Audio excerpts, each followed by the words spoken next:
Right, guys, another way overdue video. Sorry about the time delay. Just want to keep a few things up and open and honest. Um, yeah, as a lot of people can probably tell, I'm pretty near the 3 month mark now, which was my original plan for the maximum length of my cycle, and then to do post recovery. Due to a few complications along the way, and also um, partially um, my own addictive personality, not in terms with the drugs, but also more to do with the performance side of it, and also, just being addicted to how it makes you feel and so on, that I have extended, and I have currently got a further 8 week course on top of my original time frame. It's nothing major, it's just that I wanted to keep this kind of process completely open, honest, and clear. And I feel like, hiding or not disclosing any information is completely a breach of the trust of the people who've been paying any attention to this. And also, by keeping this information out there, I'm holding myself more accountable as well. So yeah, I have become aware that not so much the drugs themselves, but just how you feel all the time, and the benefits of it, especially when my job isn't physically demanding, but it's a very shift based job where my times can go anywhere from 1 week of I'm working for, up at like 3:30 in the morning to be in work for 4:30, and then the week after you're flicked over onto afternoons, and that is quite an erratic schedule of shifts. So just the added benefit of, while you're on these performance enhancing drugs, that the fact of after 6-7 hours sleep, you feel completely and utterly revitalized and re-energized. Whereas before, unless you get near 8, you're still feeling a bit run down, training's affected and so on. But yeah, that's where we're at so far. Is I have extended my course by about 2 months.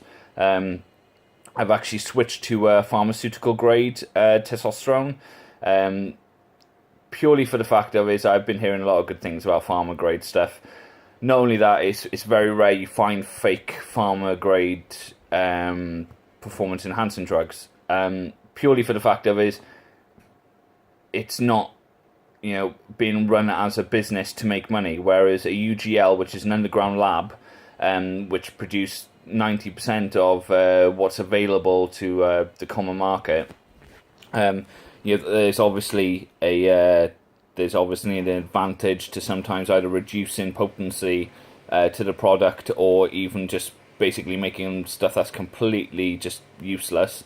And then riding the good name that they've built over a couple of months, and until they're completely just blacklisted, and then they change the name and start the whole process all over again.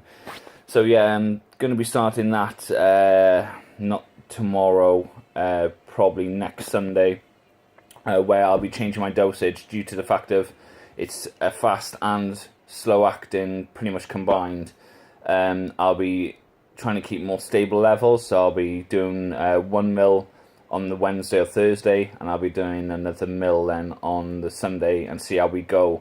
I've been told that it'll probably give me a lot more stabler platform of hormone levels as well, so hopefully there won't be no fluctuations. The only thing other than that's changed is I've changed my training a bit. I focused more on power building, where it's a kind of half powerlifting, half bodybuilding, so on. If you look up guys like Mike O'Hearn and Stan Effron, these guys train quite similar to that kind of structure, and in all honesty, I'm absolutely loving it.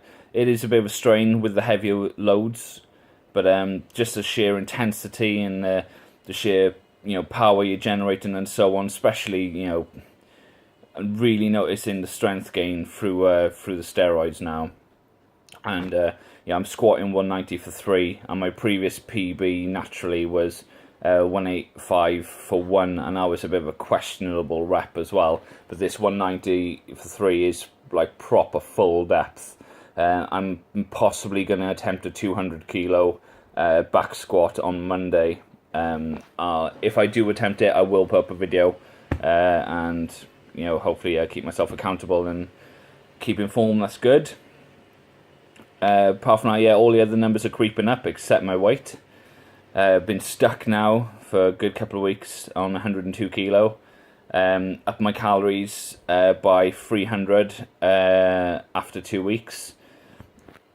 And then basically I dropped half a pound. So in sheer desperation, I upped my calories again to another 300. And then I lost a quarter of a pound. So a bit of a frustrating time in terms of the weight gain. No strength loss, pretty consistent. So, obviously I'm hoping that if there is a loss there, it is purely going to be fat and not muscle tissue. But this week I've really gone all out. The first half of the week I've been consuming about 8,000 calories a day, which is way, way, way over what I normally have. But just to try and get some form of response to it. So yeah, I'm hoping to see some benefit results on the scale on Monday. In terms of weight, guys, my goal is to try and reach 110 kilos by the time I come off my cycle. So it gives a very good platform for, obviously you are going to drop weight, you are going to, lose a bit of water and so on. So it'll still give me a good fair gain once I'm completely off everything. But yeah, that's where we're at so far. So yeah, we'll be loading up a couple more videos shortly, and hopefully not take as long as this last one's taken. Anyway, take it easy, guys. Have a good one.